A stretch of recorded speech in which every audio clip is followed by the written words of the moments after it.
Hello, and welcome everyone to this week's episode of the Living Tantra podcast. This week, I am here with a very, very special guest, Cynthia Miller. Just to share a little bit about Cynthia from her bio, she is a visionary path breaker, an evolutionary change agent. In 1973, after a near-death experience, she had a spontaneous Kundalini Awakening, which permanently rewired her brain and her nervous system. Now she sees DNA, neural programs, and multiple dimensions.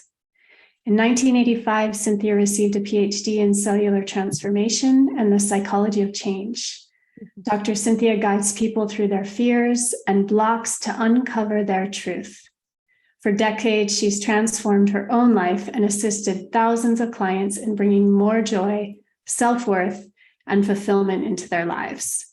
So I personally have worked with Cynthia, and for me, I've done so much work in this life. And for me, her access just completely opened up my scope and my sense of the vastness of my being.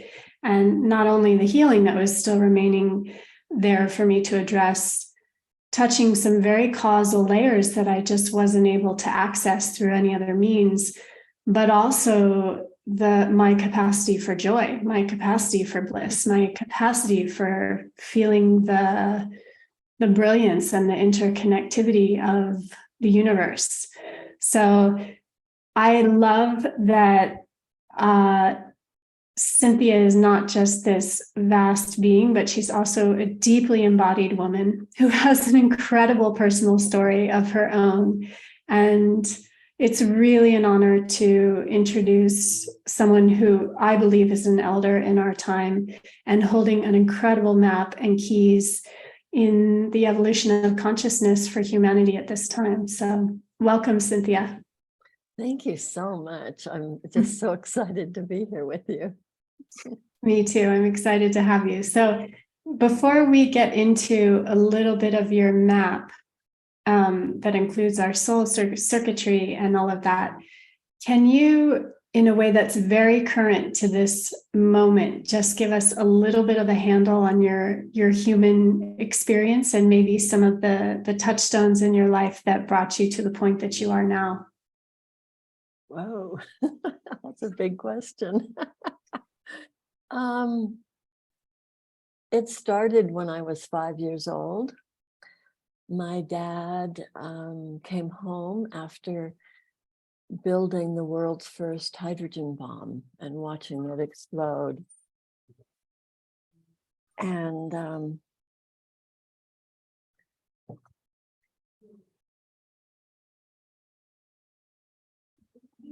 we were at dinner. He had just come home from watching the explosion, and I could see it in the middle of the dining room table, this atomic bomb exploding. And I asked who was going to clean up the mess.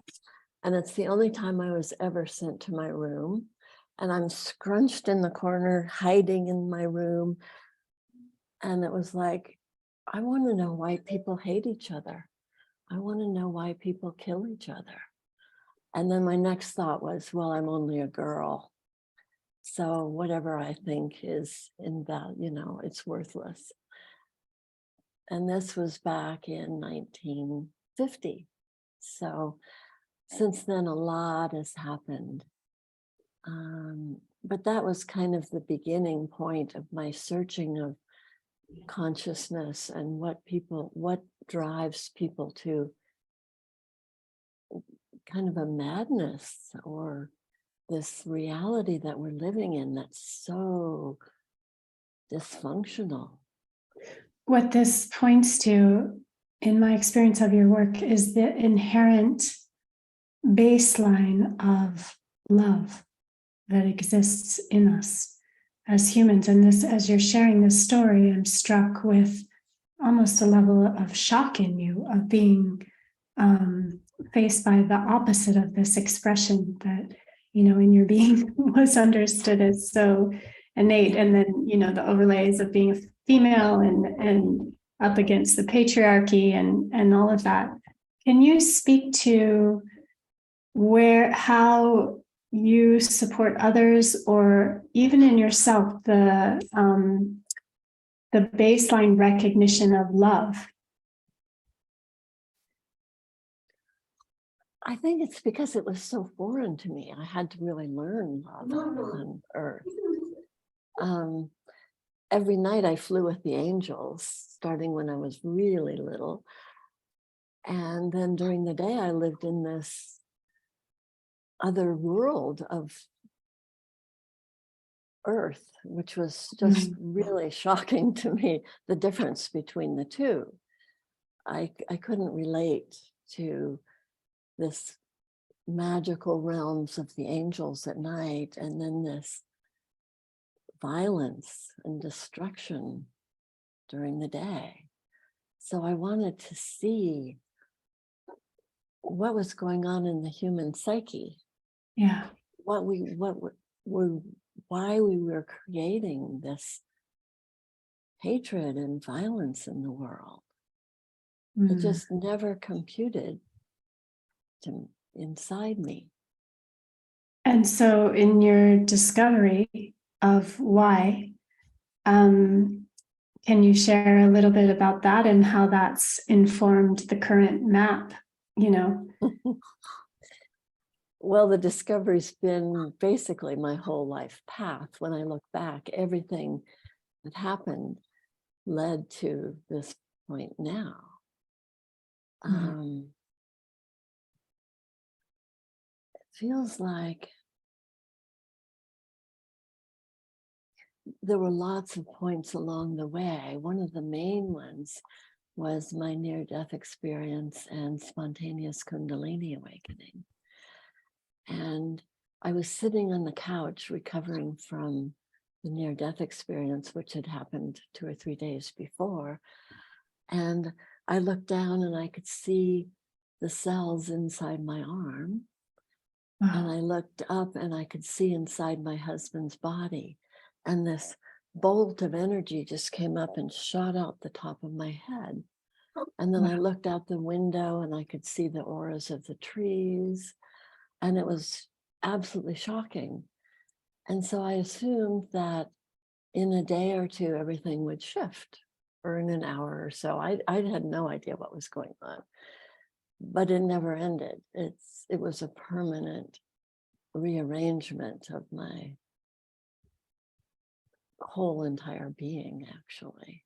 And your way of seeing, not just through this human lens, but the multiple dimensions and where our human exists within that. Yes. Yeah. It was very shocking. It was like, the best analogy I have is like going to 12 countries all at once, and they all have different languages and different money systems and totally different ways of relating and cultures. And it was all thrown together all at once. And it took me years to figure out what was happening on what dimension. Wow. Because I could see all this. And it was really hard to function. I would go in the grocery store and I'd walk down the cereal aisle, and all the messages on the cereal boxes would be screaming at me, and I would pass out. Wow. And I'd walk into a library and all the thought forms of the books would hit me and I would pass out. I passed out everywhere I went. Wow. So, Too much information all at once. It was just way too much. So I ended up becoming a whitewater river guide, one of the first females. And it was wonderful being in nature because my nervous system could calm down and relate to nature rather than all the man-made ways that we are impacted every day. Yeah. So becoming a whitewater river guide was an incredible part of my journey. So being immersed in nature in that way enabled your openness or it feels like it enabled some level of organization in what was being opened in you to find a harmony or a way to coexist. Yeah. Right. Yeah. Right.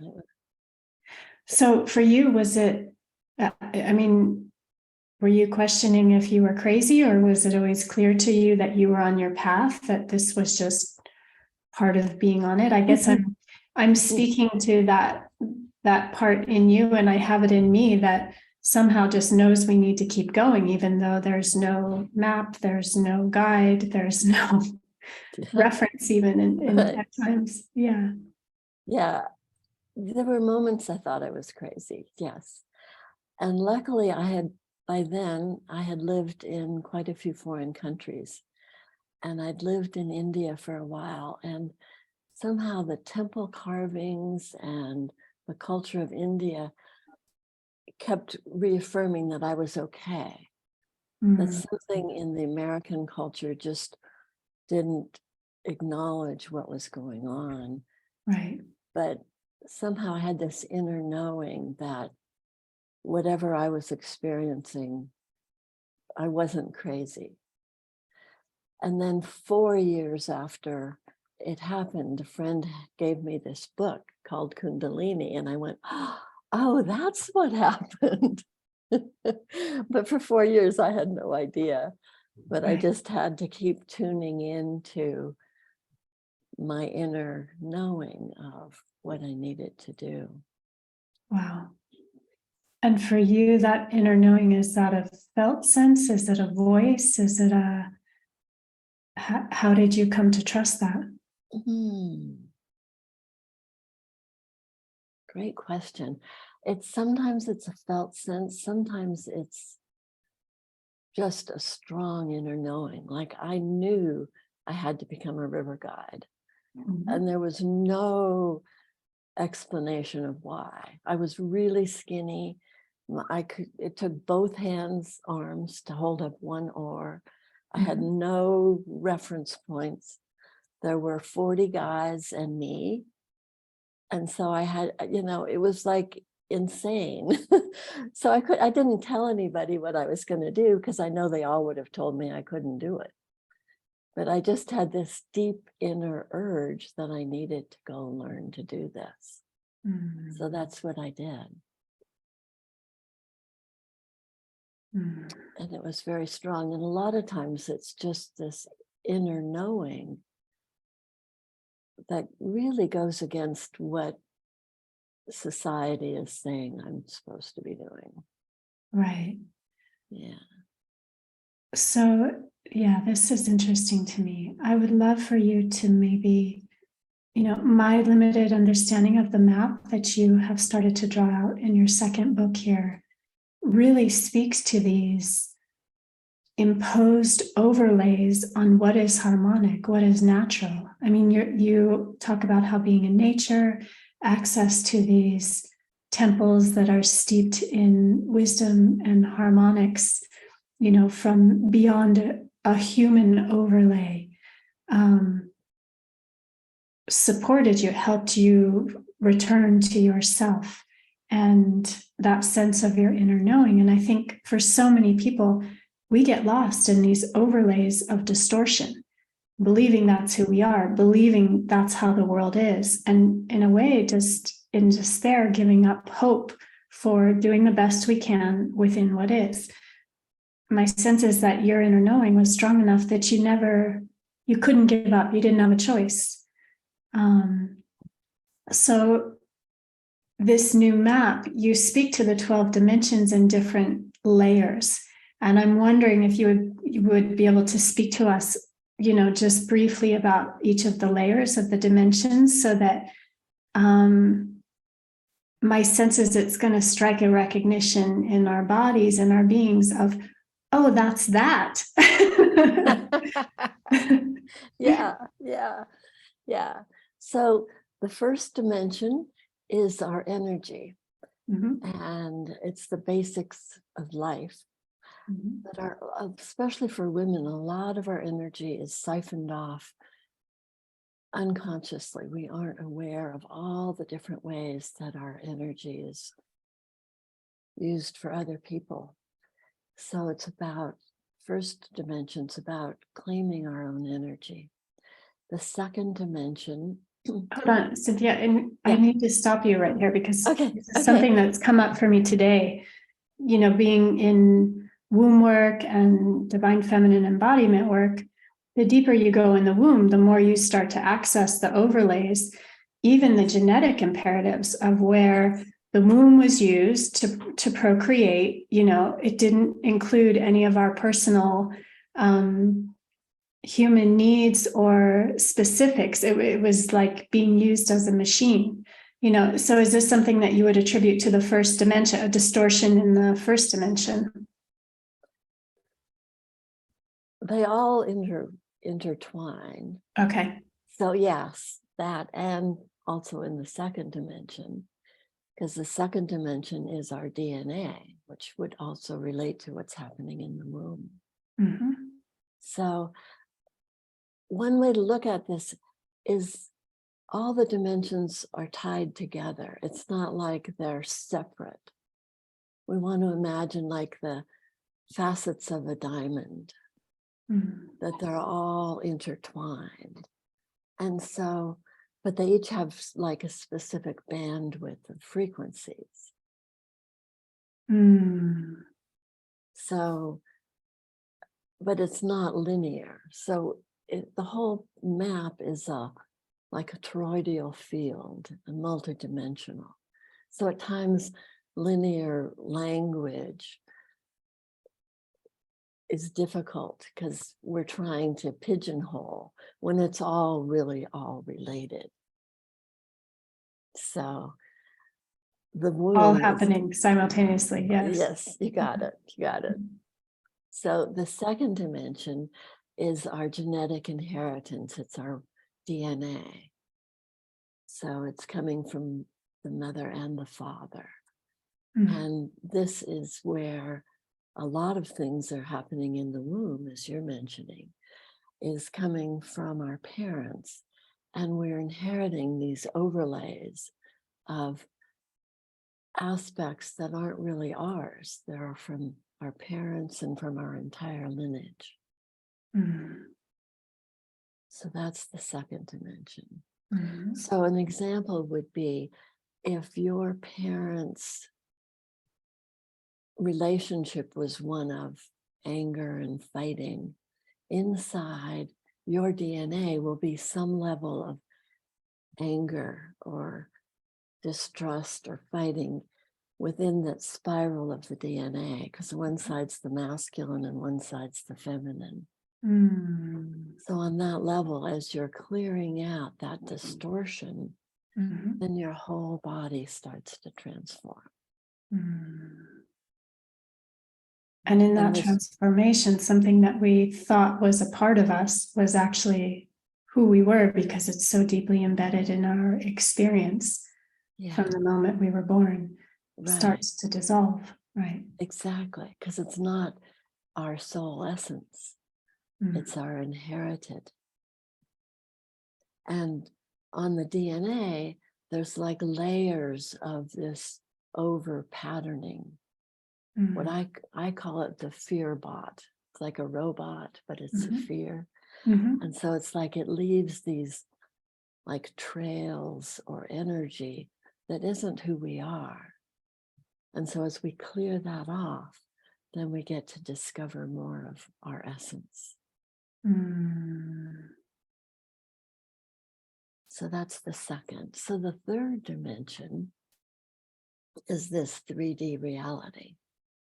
It's our body, it's our health, it's our vitality. And the third dimension is also how we see ourselves. And this dimension's really programmed by the media and, you know, how we hate ourselves and we don't look right and we're too fat, we're too skinny, our hair isn't right. All those layers of stuff are in the third dimension, and that impacts our health and all aspects of our being are on that level of the third dimension. The fourth dimension is the collective unconscious. And I really became aware of this when COVID first hit. Mm. I was kind of flattened for a couple of days, and it was like, I didn't know what it was. And I realized the global collective unconscious had this huge mass of fear that was just kind of this blanket all over humanity.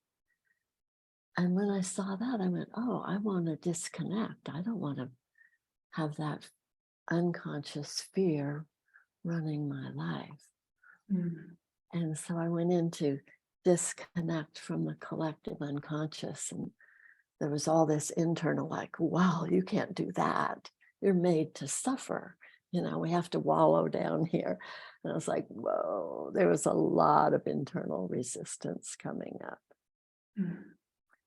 And Dr. Bruce Lipton's work about that 95% of our daily activities are run from our unconscious.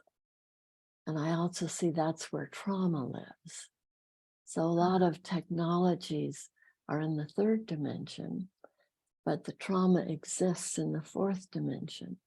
So if we go up there to clear out the trauma, then profound results start to take place. Fascinating. Wow.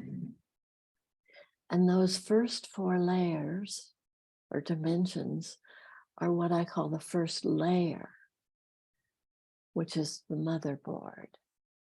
So within this map, there's what I call your soul circuitry.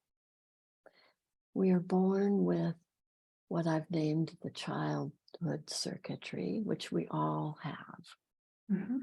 And our path of evolution is to evolve consciously and connect into our soul circuitry.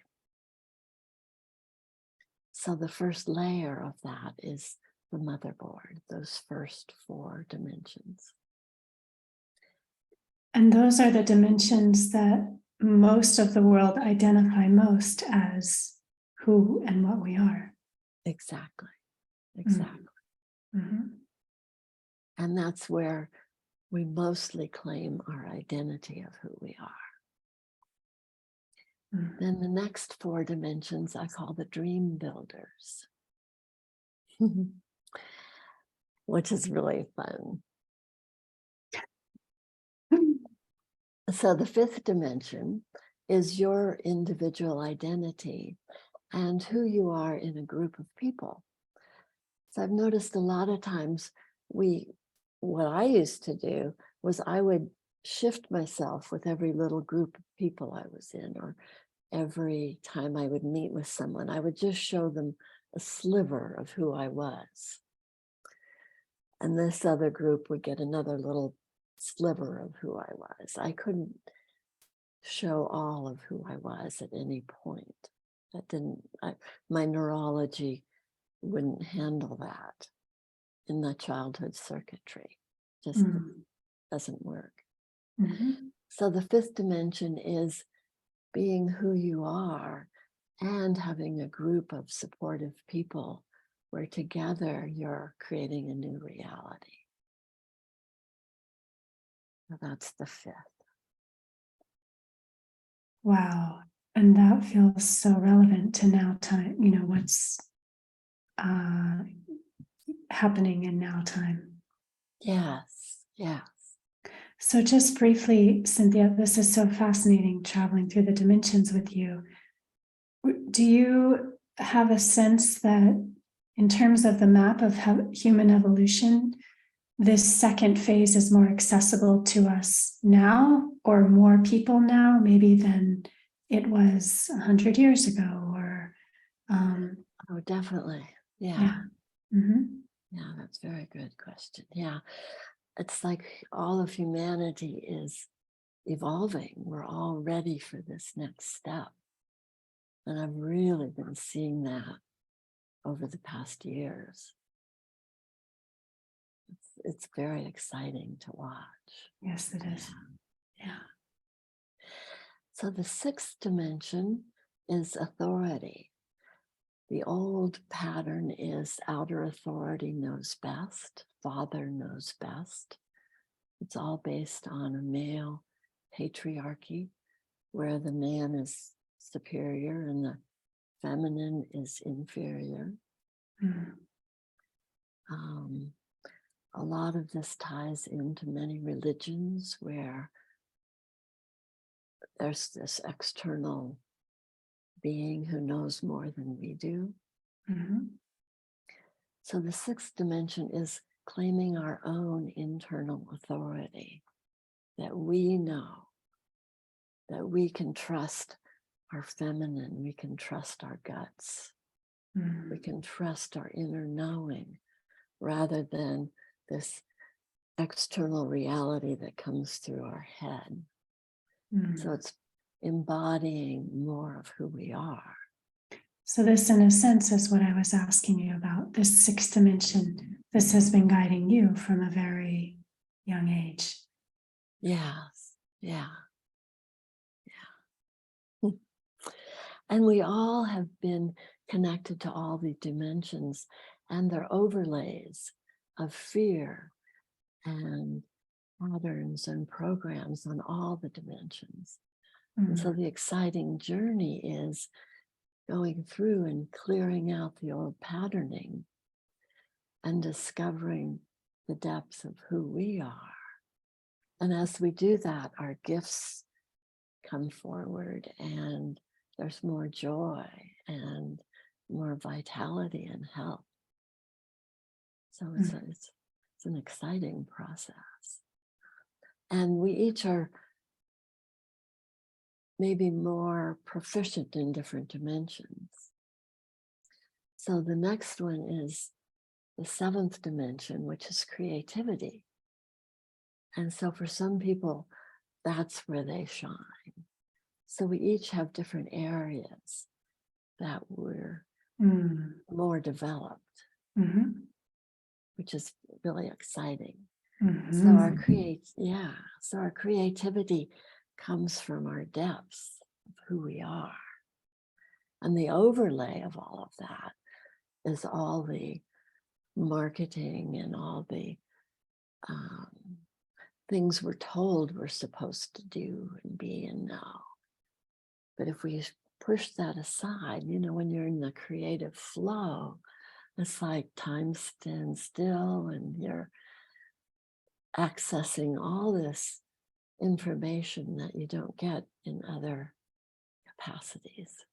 Is that making sense? Total sense, yeah. Yeah. So then the eighth dimension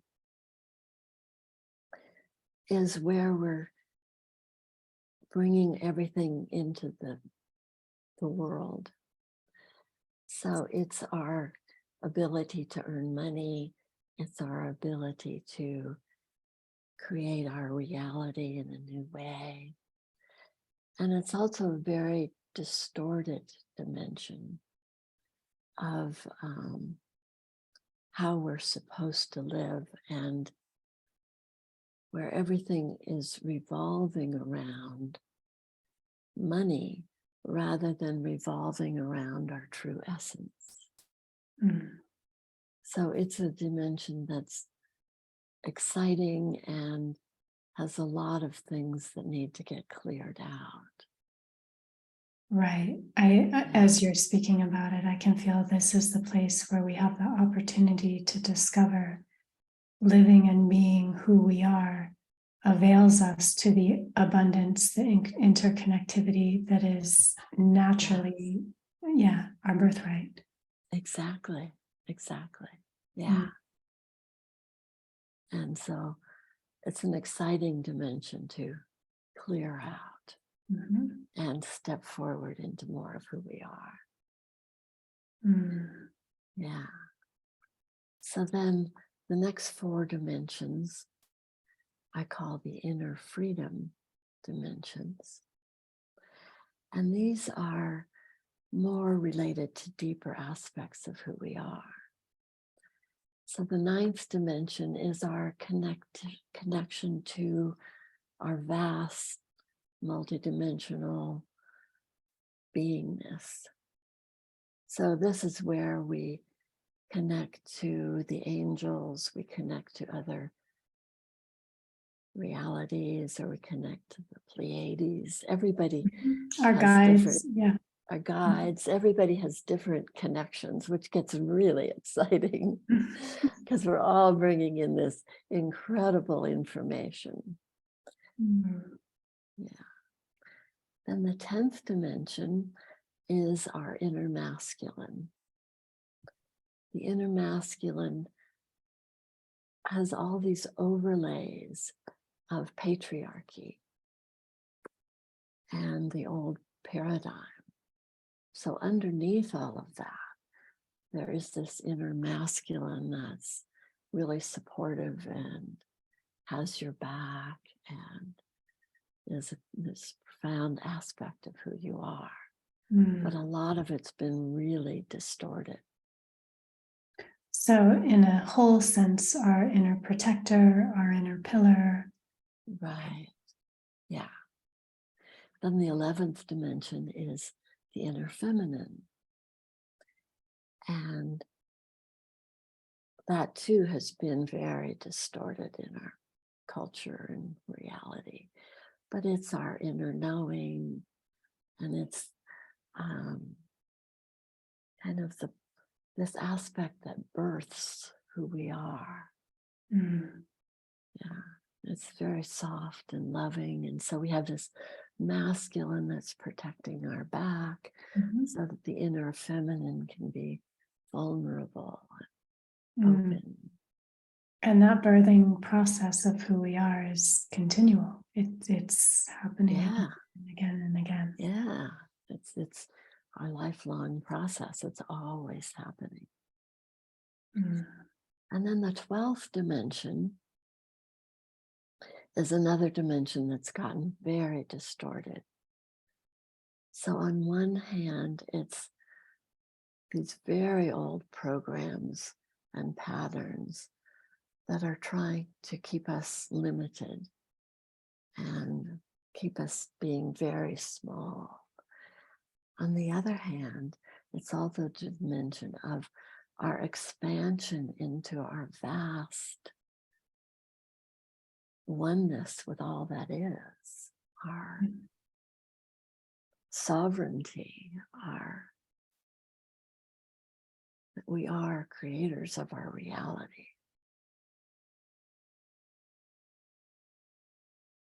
Wow, such a beautiful transmission of each of these dimensions as you walked us through them. Yeah, I can feel my own access, where I'm stronger, where I want to develop more of a relationship, where there's still density or distortion living. So profound.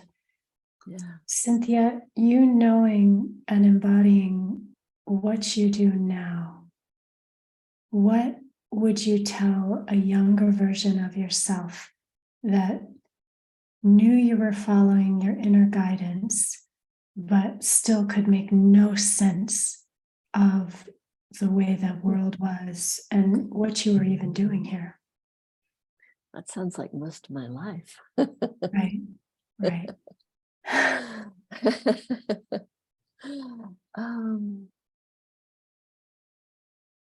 What would I say?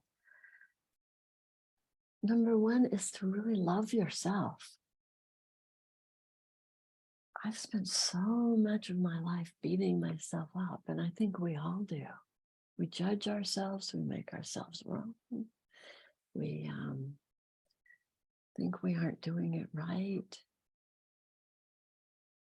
You know, that is such, I'm going to pause you here for a moment, because me being someone, I used my spiritual path for years as a means of punishment or beating myself up. So it's profound to hear someone who has embodied a vast map of human and spirituality, speaking to loving ourselves as the way. There's nowhere to get to, right? Right. Yeah. And I find I keep loving myself more and more deeply all the time. It's absolutely profound. Mm. Now we're these beings here on earth, and we have, it's like we've been squished into this tiny little box of who we're supposed to be, which isn't really the truth. We're these incredibly vast, multidimensional beings. So for you, loving yourself includes spending time with or tending to all the aspects of you. Exactly. Yeah. Yeah. And it's amazing how they keep coming up and coming up. And a lot of the things that I judged as being bad and wrong about myself are really incredible. And a lot of other things aren't even mine. They aren't the truth. They aren't real. It's not who I am. And it's a profound journey of seeing who we really are. Mm. I was afraid that I was really horrible inside. Mm. And that was just all this programming and all the old paradigm. It wasn't really the truth. Mm. But it takes some kind of digging to look and see. And it's scary to look at the horrible, nasty stuff inside. It is scary. It also means we would have to open up to knowing ourselves in a way we haven't. Exactly. Without exactly. it. Yeah. Yeah. And so it's a way of kind of learning to be in the world in a new way. Mm. So back to this 5-year-old sitting at the dinner table who asked the question, why do not we, because I don't feel you included in that, but why do people hate so much? From your vantage point now, how would you answer that question? That's what I would call the fear bot. Mm-hmm. This fear blanket that covers reality, that covers our lives. And it's like a program to keep humanity in servitude. It's a program that feeds a very few people. It's a program that's not the truth. So you needed to be born so deeply into the impact of that program, so intimately in your own life, to really anchor in what is true beyond that, and then be able to share it. Exactly. Exactly. Yeah. Yeah, to me, this really speaks to something so valuable. There is nothing in our life circumstances that on some level we didn't choose. You know, it's how deep we're willing to go in our experience of it to find ourselves. Just like you said, the parts of our life or the parts of ourselves that we most hate or judge or are essentially the keys that make us who we are and enact our gifts in the world. Exactly. Precisely. You just really got it. Yeah. Yeah. And a lot of self-forgiveness and just going in deeper and seeing really the truth of who we are, which is phenomenal. We're amazing beings. Yeah. It's incredible. So from your vantage point now, I guess I'm curious on how you see humanity, how you see this evolutionary crux point that we're in. Great question. So I feel like we're at a really critical point right now of there's two ways for humanity to go. One is to be more controlled, more confined, more squished down. And the other is for humanity to blossom and to evolve into this whole new way of being. And it feels real critical right now of which way things are going, or if there'll be two different realities happening. One of everybody hating and killing each other off, and the other of this reality where we're expanding into who we really are and creating something that's never been here before, that we're co-creating together this new version of being a human and what that means, and how we can support each other in this blossoming of humanity. And this blossoming naturally includes our multidimensional consciousness simultaneously in our 3D. Exactly. Yeah. Exactly. Yeah. So that everybody can thrive.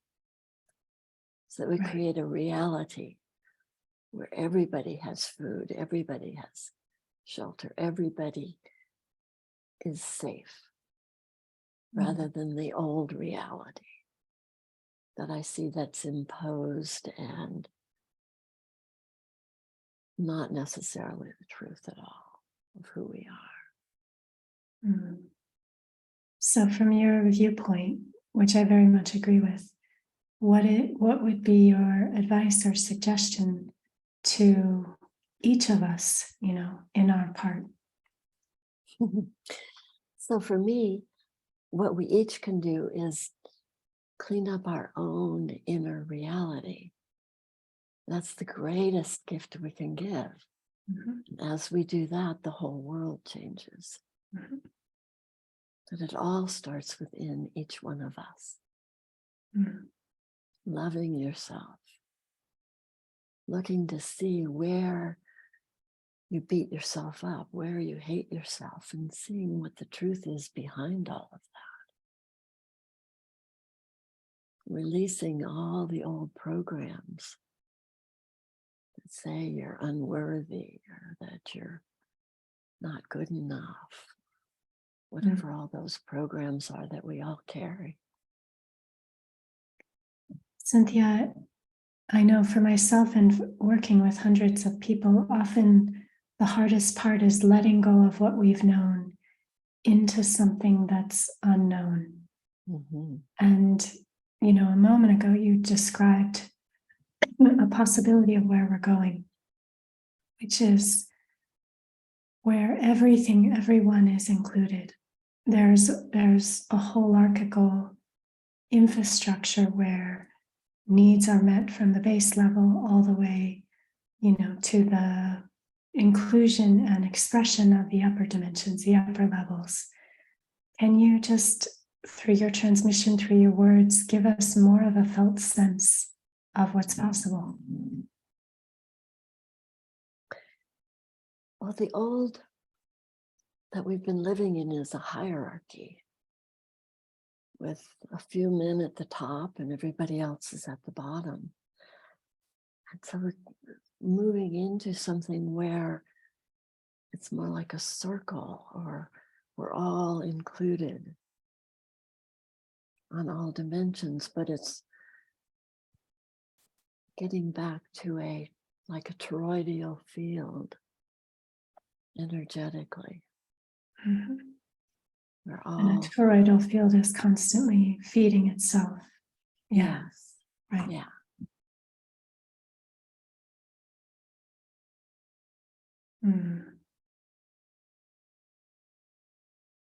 Wow, it is such a gift to be able to sit here with you and to share you with my community, and be at a crux point in the evolution of human consciousness with someone who is defining away into a possible future. Someone who came from the epitome, the opposite. Right. Right. Yeah.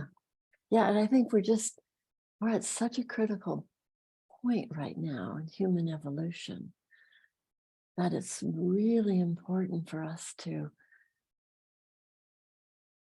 step forward and do our inner work and really love ourselves more deeply so that we can love each other more deeply. Yes. Yeah. And it's hard to look at who we are, and because we believe all that horrible crap that's been laid on top of us. Yes. But it's not the truth of who we are. Yes. And so it's a process of having the inner faith and inner determination to keep looking when it gets really scary. Terrifying. It's like, oh no, that can't possibly be who I am. But then breaking through into this whole new reality of the unknown and the vast possibilities of who we really are. Mm. Yeah. It can get really scary. And yet, When you say scary, can you say a little bit more about what you mean? We're programmed to believe all the bad stuff we've heard about ourselves and all the bad stuff we continually say about ourselves. We believe that's the truth of who we are. And yet looking to see a deeper level of the truth of who we are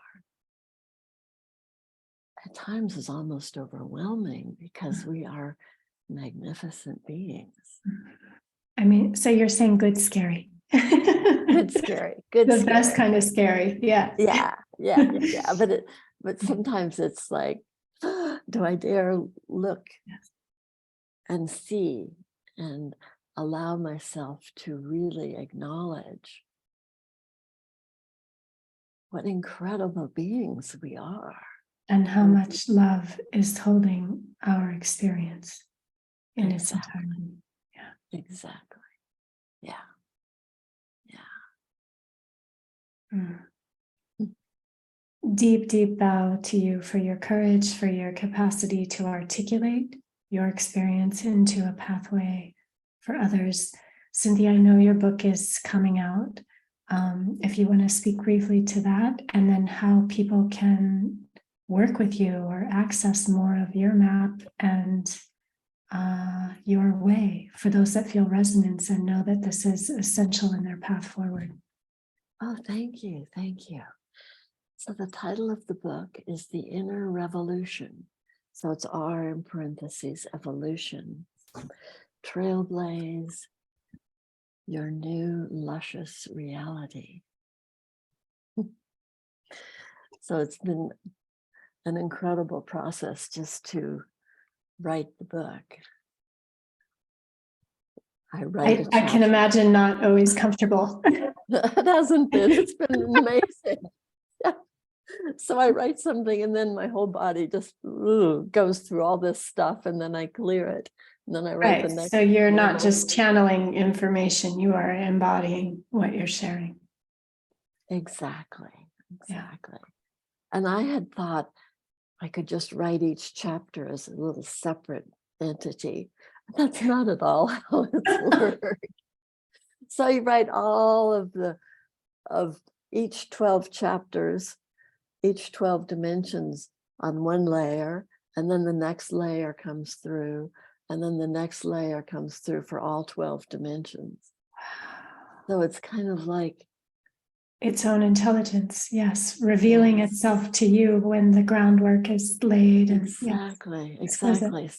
So it's been an incredible process just writing the book. But the book has come from my working with clients for 40 years and watching their lives transform. Yeah. And then wanting to bring that out to the world. Yeah. It's been Beautiful. It's been an Beautiful. exciting process. Write this book. Oh, yeah. And so those people, in terms of working with people, mostly you're doing one-on-one sessions now? Yes, I'm doing one-on-one sessions, and I have a mentorship program, which lasts for 6 months.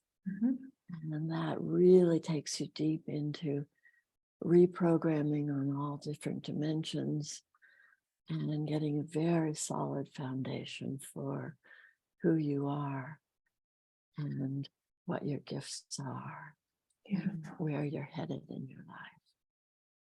Yeah, so it's a very exciting process. It's scary, exciting. It's very exciting, yes. Yeah. Yes. Oh, And Cynthia. then I'm going to be doing group events also. I'm really happy to hear that. Yes. Yes. Good. Yes, because it's very important for us to do our inner work and come together as a community and support each other. Yes. So I agree. the next work is going to be, that'll be opening up in the summertime. Oh, fantastic. These new group events. Great. So below in notes will be a link to your book, a link to your website. People can jump on your mailing list to stay abreast of upcoming events, or they can check out your one-on-one session things. Yeah. Anything else you want to share in that vein? I just encourage everyone to start loving themselves more deeply. Yeah. We beat ourselves up we're so hard on ourselves, and we're these incredible beings. For me, the question, is more, how can I love myself more deeply? Sometimes I don't know. Yeah, we don't know. Yeah. So just start exploring.